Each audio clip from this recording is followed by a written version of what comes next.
Hey everybody, welcome back to On the Grid, and in this video I wanted to talk about habits and a recent discovery I had while playing Assetto Corsacompetizione. For the longest time when it came to sim racing, whether it was doing career mode, running leaderboard competitions, or hot lapping, and more so with multiplayer, I would always tend to choose the manufacturers that I was passionate about. That would mostly include McLaren and Porsche.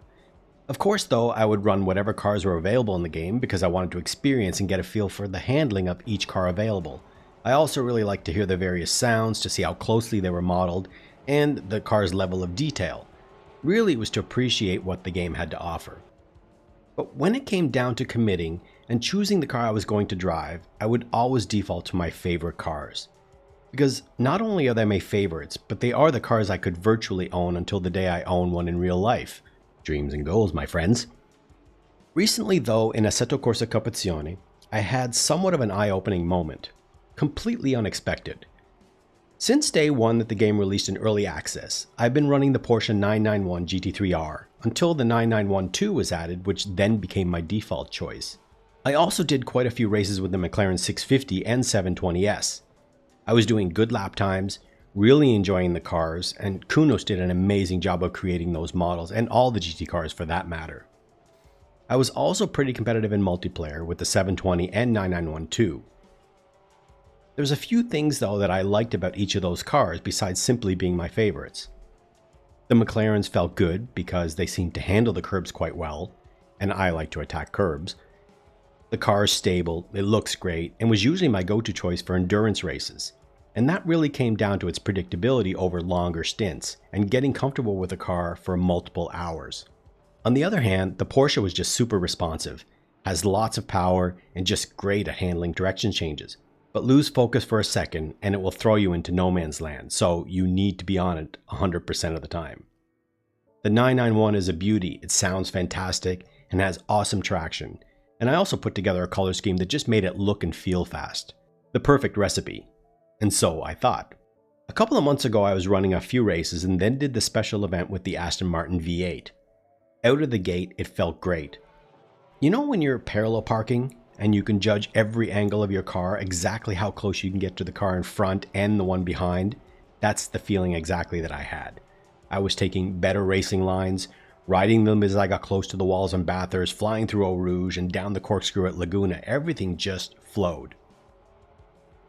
It made me actually stop on track. Not during a race, so no worries. It made me wonder though, if maybe my driving style was better suited to this car versus the cars I would typically choose. Because first of all, the Aston Martin is a car I would never really choose, like the Honda, the Lamborghinis, or even the Lexus. And it's not for any other reason that I just don't naturally gravitate to them. I guess out of habits, but I have driven most of the cars in special events, a few quick races, maybe one or two multiplayer races, but never committed to anything more than that. So I decided I was going to give it 2 weeks and fully commit to the Vantage regardless of the results. I started to spend more time in practice sessions, doing championship mode, and I would definitely recommend doing championship mode. And of course the real test was going to be the multiplayer races. First race, I was surprised at how good it was and how quickly I got used to it, and that's using the default setups. Normally I would go for the aggressive setup that usually has a tendency towards more oversteer, and then from there I would tune it a bit for more control, but the Aston Martin was totally fine in the first few runs. So after some minor tweaks to the setup, I was hooked. Fast forward 3 months later, and this car has felt like second nature. I get it, and I can immediately tell what's off, what needs to be adjusted, where I can gain more time, where I can push it more, where I'm over the limit, and that's really not because the Aston Martin is overpowered compared to the others. I think it comes down to something simpler, almost elementary, and that's reading. I can read the car better, and I can read what it's going to do. I can read what it's doing, which makes it so much easier to understand how to handle it. One thing I've had a hard time understanding is how the Porsche is going to react from one track to the next. And I think because I feel more connected with the Aston Martin, I can judge how it will handle and make the necessary changes.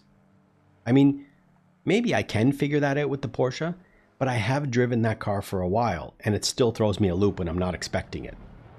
But one thing I do love is to feel hooked up in a car and know that I can confidently push it further. The Aston Martin is that car right now. You know what I'm talking about though. When you're racing lap after lap in a 45, 90, or 2 hour plus race, and you're completely zoned out. All you see is the next car in front of you as you're getting closer in each sector, just getting faster and every turn flows. It feels awesome. And I guess that's really what this video is all about. Going out of your comfort zone, discovering something different or better, and in the process finding out that you have more pace if you're in the right car. Now I've been kind of working my way through all the cars, committing 1 week at a time and seeing if there's one I can connect with even more. But if we think about this in a real world situation, take the AlphaTauri and Red Bull. The Red Bull is definitely the superior car, but some drivers have a harder time getting to grips with it, well, with the exception of Max, but they do better in the Alpha. The difference is F1 cars are not all created equal, unfortunately, but I guess it's a similar idea in sim racing when it comes to the right fit. I know it's easy to jump online, find the most popular car on the grid, and choose to run with it, but just because it's the favorite, it doesn't mean you're going to be fast in it. I have since, though, gone back to the Porsche for a couple of multiplayer races, and regardless of finishing in decent positions, it just didn't feel 100%. And that's really bittersweet because, as much of a Porsche fan as I might be, I need to accept that it might not be the car that will get me where I can be as a racer. Regardless though, I'll always jump in a Porsche anytime, any chance, anywhere I can get, and still will always be the eternal fanboy.